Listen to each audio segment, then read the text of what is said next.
그래서 율리에는 그냥 그 출판 기념 파티장을 나오게 돼요. 자기가 거기에 있든 없든 상관이 없다라고 느껴지게 된 거죠. 그리고 거리를 막 배회하고 다니다가 굉장히 충동적으로 어떤 결혼식 피로연 파티에 불쑥 들어갑니다. 그리고 거기서 에이빈드라는 남자를 만나게 되죠. 굉장히 아슬아슬하게 이제 서로 선을 지키면서 밤새 시간을 보내다가 이름도 연락처도 서로 알리지 않고 헤어지게 됩니다. 그러다 시간이 좀 지나서 그녀가 일하는 서점에서 에이빈드를 우연히 다시 만나게 되고 그가 일하는 카페를 알게 됩니다. 그리고 어느 날 유지해오던 그 선을 넘어서는 상상의 그 어떤 스위치를 켜게 됩니다. 세상의 모든 시간이 멈춰버리죠.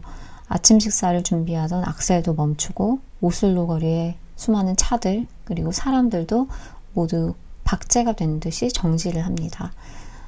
그리고 율리에는 그 정지된 세계를 뚫고 에이빈드에게 달려가요.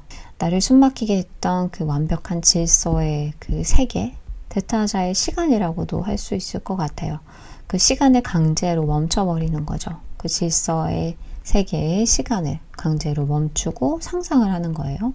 그리고 결국 그 상상을 현실로 만들게 됩니다. 악셀에게 헤어지자라고 말하고 에이빈드에게로 갑니다. 에이빈드는 악셀과는 정반대의 남자인데요. 율리에를 뭘 가르치려고 하지도 않고 어떤 원대한 미래를 설계하려고 하지도 않아요. 그 전 여자친구와의 관계를 봐도 알 수가 있는데 굉장히 자신만의 취향, 어떤 세계 이런 게 확고한 여자친구 뒤를 따라다니면서 이제 그녀의 라이프 스타일을 다 맞춰주는 그런 스타일이죠. 악셀이 곁에서는 어떤 결여, 숨쉴 틈, 빈 공간 이런 것들이 없다라고 느껴져서 에이빈드에게로 간 거지만 이 역시도 관계가 깊어질수록 율리에는 점차 불안해집니다. 이제는 과도한 결여가 그녀에게 문제가 되는 거죠. 에이빈드는 율리에를 규정하지 않는다라는 면에서 그녀가 숨쉴 공간을 만들어주지만 동시에 그녀가 발을 딛고 설 수 있는 어떤 최소한의 좌표조차 제공하지 못합니다. 자유로워서 좋지만 그 자유가 어느 순간 공허와 불안으로 변하게 되는 거죠.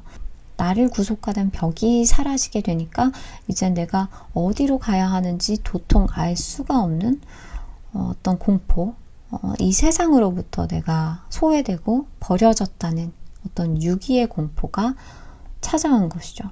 예를 들어 이제 어느 날 에이빈드가 율리에가 썼다가 마음에 안 들어서 쓰레기통에 내던졌던 글을 읽고 되게 좋다 이 글이라고 칭찬을 해줍니다.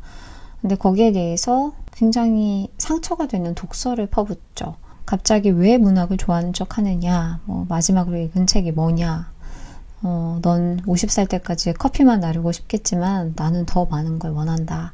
굉장히 상처되는 말이죠. 자기 칭찬해주는 사람한테 왜 저러나 싶고, 영화에서 어떻게 보면 가장 최악인 모습 중에 하나이지 않을까 싶어요.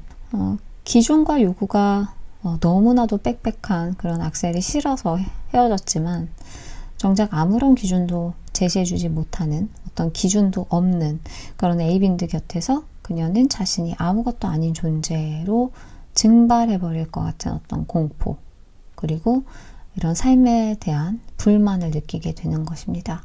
그래서 율리에는 이제 주인을 찾게 되는 것인데요. 날 규정하는 건 싫지만 나를 지탱해주고 내 욕망의 한계를 설정해 줄 수 있는 어떤 권위, 주인 이런 걸 계속해서 갈구하는 그런 모습이라고 볼 수 있어요.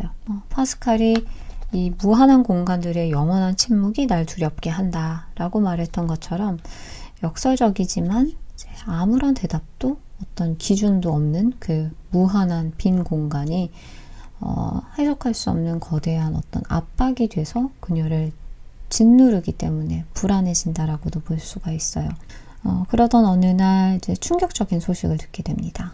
악셀이 암에 걸려서 죽음을 앞두고 있다라는 소식이죠. 그녀는 다시 악셀을 찾아가요. 그래서 병실에서 만나게 되는데 그때 만난 악셀은 이제 죽음 앞에서 굉장히 두려워하고 자신의 삶이 자신의 존재가 이 세상에서 잊혀질까봐 걱정하는 그런 나약한 모습을 보입니다. 나의 삶에 어떤 게 필요하고 내가 궁극적으로 뭘 원하는지까지도 제시하고 규정해 주려고 했던 그런 굉장히 단단하고 견고해 보이던 존재 역시 사실 정답을 모른 채로 덜덜 떨고 있다. 그리고 구멍난, 결여된 존재였다라는 사실을 두 눈으로 생생하게 목격하고 깨닫게 되는 것이죠. 이 세상에 그 어느 누구도 삶의 정답을 쥐고 있지 않다라고 생각하면 어떻게 될까요? 나의 불안을 해결해 주길 바라면서 막 매달릴 그 누군가가 없다라는 말이잖아요. 그렇다면 일단 질식하지 않으려고 막 도망칠 필요는 없어지겠죠. 하지만 그 타자의 완벽함, 타자의 절대성이라는 환상이 깨진 자리에서 아까 우리가 얘기했던 어떤 무한한 공간의 침묵에 의해서 그로 인해서 짓눌릴 가능성이 있습니다. 그럼 다시 그런 불안 속에서 어떤 주인을 찾아 나설지도 모르고요. 그럼 이런 상황에서 율리에는 어떤 선택을 하게 될까요?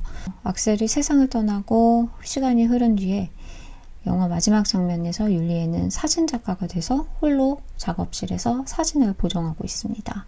창밖으로 가정을 꾸리고 아이도 낳은 에이빈드가 이제 지나가는데 그들을 잠깐 바라만 볼 뿐 다시 고개를 돌려서 자신의 작업에 집중을 하죠. 이전에 율리에였다면 자신의 불안을 진정시켜줄 사람한테 매혹이 돼서 또 사랑을 하고 그러다가 질식할 것 같으면 도망치고 또 공허해지면 또 다른 누군가에게 매달리기를 반복했겠죠. 하지만 이젠 더 이상 그 불안을 덮기 위해 누군가에게 황급하게 달려가지 않습니다. 여전히 삶이라는 게 불안하고 불투명하겠지만요.